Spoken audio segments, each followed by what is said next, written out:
Online classes में आपका हार्दिक स्वागत है। आज हम कक्षा 10 के तृतीय अध्याय सेनापति के बारे में अध्ययन करने जा रहे हैं। कवि सेनापति का जन्म संवत 1616 में हुआ था। सबसे पहले इनके जीवन परिचय के बारे में हम संक्षिप्त जानकारी प्राप्त करते हैं। सेनापति का जीवन परिचय। सेनापति का जन्म दीक्षित गोत्रीय ब्राह्मण परिवार में विक्रम संवत 1616 में हुआ था।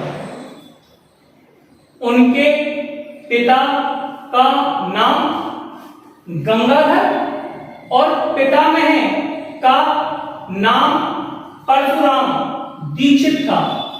उनके विद्या गुरु हीरामणि दीक्षित थे।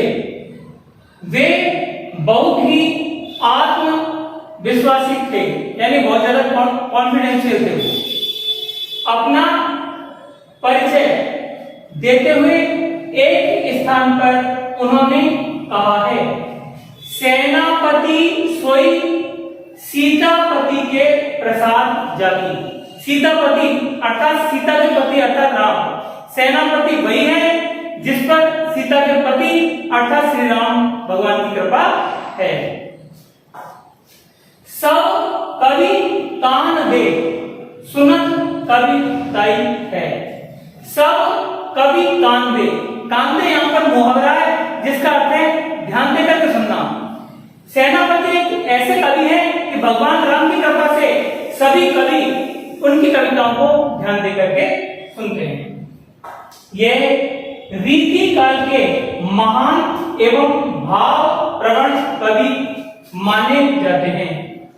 रीति काल के ये प्रमुख कवियों में से एक महत्वपूर्ण अपना स्थान रखते हैं।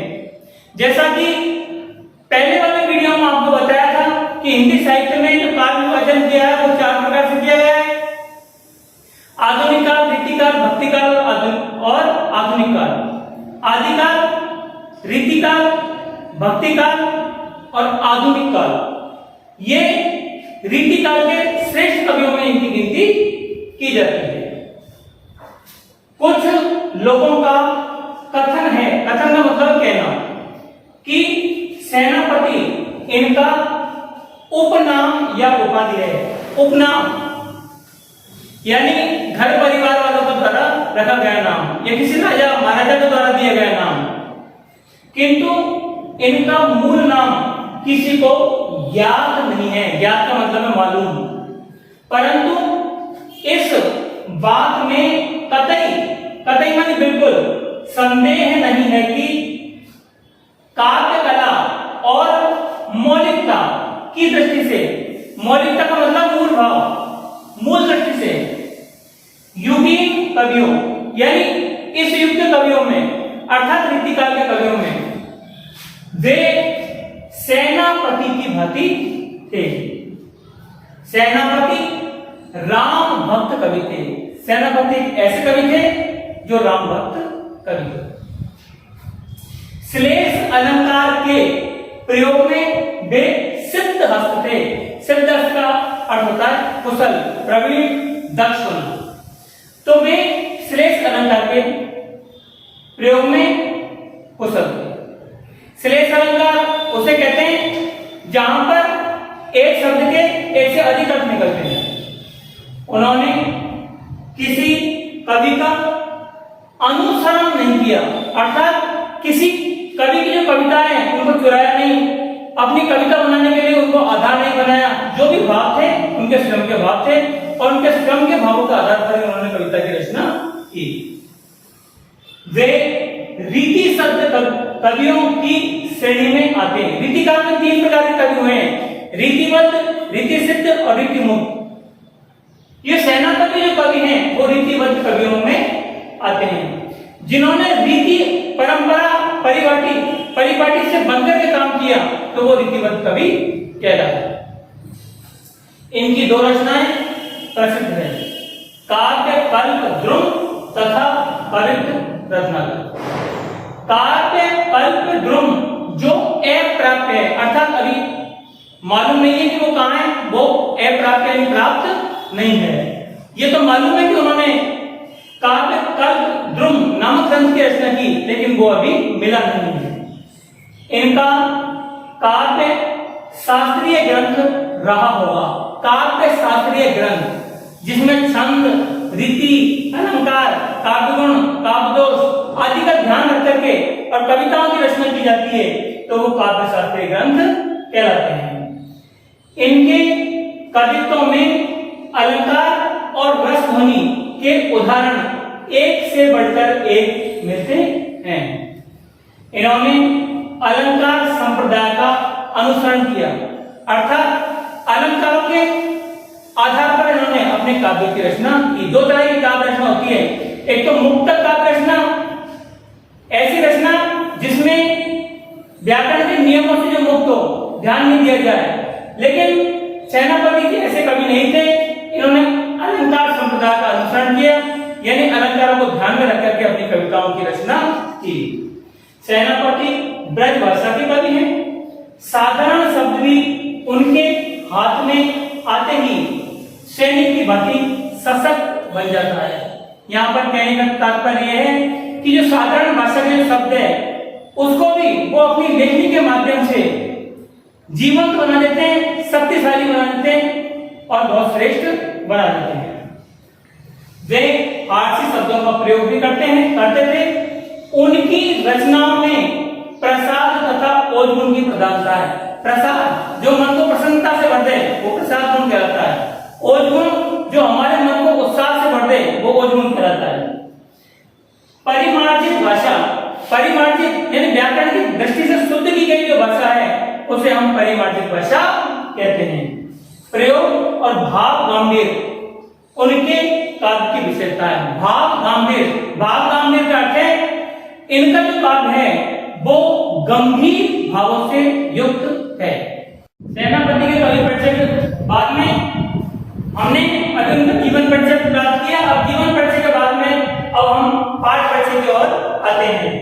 पाठ परिचय, यहाँ प्रस्तुत कविता सेनापति के ऋतु वर्णन का प्रौढ़ में शक्तिशाली सशक्त और प्रांजल नमूना है। प्रांजल में मतलब परिमार्जित की शुद्ध। इनमें पूरी निपुणता से, निपुणता का अर्थ है कुशलता से, श्रेष्ठता से ऋतु के उपादानों यानी उपकरणों एवं उनके लक्षणों का उपयोग कवि ने किया है। बसंत का वैभव, वैभव का मतलब संपन्नता, पूरी छटा, छटा का मतलब है सौंदर्य के साथ पंक्तियों में पिरोया गया है। कवि के ऋतु वर्णन का सूक्ष्मता पूर्वक का यहां पर तात्पर्य बारीकी से मानवीकरण किया गया है। मानवीकरण उसे कहते हैं जब किसी प्रकृति या जड़ वस्तु को मानव का रूप दे दिया जाता है तो वहां पर मानवीकरण होता है, वहां पर मानवीकरण अलंकार होता है। जैसे तनकर भाला ये बोल उठा राणा मुझको, तनकर भाला ये बोल उठा राणा मुझको पहचान दे। तनकर भाला भाला एक निर्जीव वस्तु है लेकिन उसको बोलते हुए दर्शाया गया है, यहाँ पर मानवीकरण अलंकार है। दूसरा उदाहरण देता हूं, और सरसों की न पूछो हो गई कितनी सयानी, हाथ पीले कर लिए हैं प्यार मंडप में पधारी। यहाँ पर सरसों का युक्ति के रूप में चित्रण किया गया है, एक पौधे को युक्ति के रूप में चित्रण किया गया है, अतः यहाँ पर मानवीकरण अलंकार है। मानवीकरण अलंकार के बारे में अभी मैंने बताया आपको कि मानवीकरण अलंकार वह होता है जहाँ प्रकृति या जड़ वस्तु का चित्रण अर्थात उसका वर्णन मानव की तरह किया जाए। पूरा परिदृश्य का यहाँ पर मतलब है वातावरण। राजा के आगमन काल की वस्तुओं एवं भावनाओं से बुना गया है। राजा के आगमन, यहाँ पर बसंत ऋतु को राजा की उपमा दी गई है क्योंकि बसंत को ऋतुराज कहा गया है। ऋतुराज का अर्थ है ऋतुओं का राजा। उपवन बगीचे सुगंधमय हैं और बसंत ऋतु के आने पर जो बाग बगीचे हैं वो फूलों से खिल जाते हैं। सुगंध, उनकी जो सुगंध है वो चारों ओर महक उठती है। इसलिए सारे बसंत ऋतु के आगमन पर बसंत ऋतु के आने पर सारे बाग बगीचे वो सुगंध में हो गए हैं। कोकिल चारण की भूमिका में पदगान कर रही है। कोकिल का अर्थ है यहाँ पर कोयल। जिस प्रकार चारण जो लोग हैं, भाट जो लोग हैं, वो राजा और महाराजाओं की वंदना करते हैं, वैसे कोयल कुहू कुहू की ध्वनि कर रही है। तो ऐसा लगता है कि बसंत ऋतु जो राजा है उसके आने पर वो उसका स्वागत कर रही है। शोभा के सुख में उपकरण, उपकरण का अर्थ है यहाँ पर साधन। सेना के कवायद की छवि, छवि यानी सुंदरता उत्पन्न कर रहा है, क्योंकि राजा एकाकी गमन नहीं करता। राजा एकाकी माने अकेला गमन नहीं करता है, जाता नहीं है। जिस प्रकार राजा अकेला नहीं जाता है, वैसे ही बसंत ऋतु रूपी जो राजा है, जिसको ऋतुराज बसंत कहते हैं, वो भी अकेला नहीं है। पक्षियों का समूह के साथ है, कोयल कुकू करती है, वह आता है तो उसके स्वागत में जो पौधे हैं, पेड़ हैं, उनमें फल उग जाते हैं और पुष्प तरह तरह के खिल जाते हैं। इसी तरह भीषण गर्मी के बाद, भीषण यानी भयंकर गर्मी के बाद झुलसी हुई प्रकृति पर जल वर्षा की बूंदें पड़ती है। यहाँ पर कवि ने वर्षा ऋतु का वर्णन किया है। बसंत ऋतु के वर्णन करने के पश्चात अर्थात बाद में जब वर्षा की बूंदें पड़ती है तो धरती नैना विराम एवं सुख में हो जाती है। जब वर्षा की बूंदें पड़ती है और चारों तरफ पानी पानी हो जाता है, तो धरती का जो दृश्य है वो नैना विराम, नैना विराम का अर्थ है नेत्रों को सुंदर या अच्छा लगने वाला, क्योंकि चारों तरफ बरसात में हरियाली हरियाली हो जाती है। मानसून का आगमन इस कृषि प्रधान देश के लिए एक उत्सव की तरह होता है। मानसून का आगमन, जब मानसून आता है अर्थात बरसात का समय आता है, तो किसान भाइयों के लिए, हमारे देश के जो किसान भाई हैं उनके लिए एक उत्सव की तरह होता है, एक त्योहार की तरह होता है। उनके चेहरे पर प्रसन्नता आ जाती है, क्योंकि भारत कृषि प्रधान देश है और कृषि ही भारत के जो अधिकांश लोग हैं उनके जीवन का आधार है। उसी का आधार पर हमारी जो अर्थव्यवस्था है वो टिकी हुई है। कवि ने डूबकर बरसात के ऋतु चक्र को आंखों के आगे साकार कर दिया है। साकार करके सजीव करना। शीत ऋतु की आक्रामकता को सेनापति के आचरण में कवि ने वर्णित किया। शीत ऋतु के आक्रमण को, आक्रमण का यहाँ पर अर्थ है ऐसी सर्दी पड़ जाना जिसमें ठिठुरन पड़ जाए, हार्ड कपा देने वाली सर्दी। तो ऐसा लगता है जब तेज सर्दी पड़ रही है कि वो मानव पर आक्रमण कर रही है। इस हमले ने पूरी प्रकृति को पराजित कर दिया है, अर्थात सभी सर्दी से ठिठुर रहे हैं। बर्फीली हवा की चुभन तीर के समान घातक है, और जहां बर्फीले प्रदेश होते हैं वहां पर सर्दी अधिक पड़ती है और वहां पर हवा भी चलती है। तो हवा के जो कण हैं वे कण अपने बर्फ के जो कण है वो हवा के साथ में रहते हैं। इससे जो सर्दी है वो अधिक कष्टदायक, पीड़ादायक होती है, वो हमारे शरीर को चुभती है। सूरज का तेवर निस्तेज पड़ गया है। सूरज सर्दी में निस्तेज हो जाता है, अर्थात बादलों के पीछे छुप जाता है। अर्थात कभी कभी हमें जो धूप है वो नसीब होती है, कभी कभी धूप दिखाई देती है। अलाप की आग को घेरकर जन समुदाय ठिठुर रहे हैं।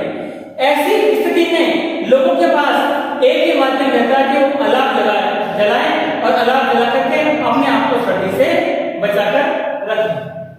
देश समाज पर ऋतुओं के प्रभाव का उतना जीवंत वर्णन ही सेनापति को कालजयी कवि बनाता है। देश का समाज, देश के और समाज पर ऋतुओं के प्रभाव का, कौन कौन सी ऋतुओं के प्रभाव का हमारे देश के लोगों पर, समाज पर क्या असर पड़ता है, उसका जीवंत वर्णन, जीवंत यानी सजीव रूप में वर्णन करना सेनापति को कालजयी कवि बनाता है। यहाँ पर कालजयी कवि का तात्पर्य है कि ऐसा कवि जिसका पहले भी उतना ही प्रभाव था और आगे भी उतना ही प्रभाव है। प्रिय विद्यार्थियों, आज हमने कवि सेनापति कक्षा 10 के तृतीय पाठ का अध्ययन किया। अगर ये आपको पसंद आया हो इसको लाइक शेयर और कमेंट्स करें। धन्यवाद।